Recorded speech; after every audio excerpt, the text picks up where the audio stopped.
আল্লাহ নবী সাল্লাল্লাহু আলাইহি সাল্লাম বলেন, কোন বান্দা যখন গুনাহ ছেড়ে দিয়ে তওবা করে আল্লাহর দিকে ফিরে আসে, আল্লাহর কসম নবী বলেন আল্লাহ তাআলা সবচেয়ে বেশি খুশি হন।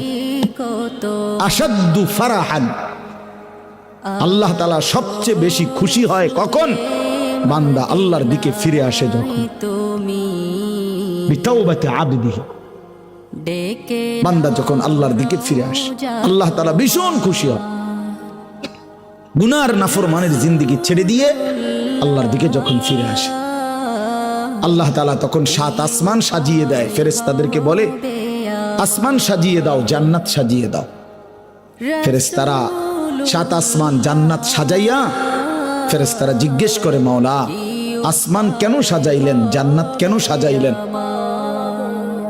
তো আল্লাহ তাআলা বলে, আসলাহাল আবদু মাওলাহু, শোনো, আজ এক গোলাম যে তার মনিবকে ছেড়ে চলে গেছিল অনেক দিন, আজ সেই ভেগে যাওয়া গোলাম তার মনিবের সাথে সম্পর্ক ঠিক করে ফেলছে।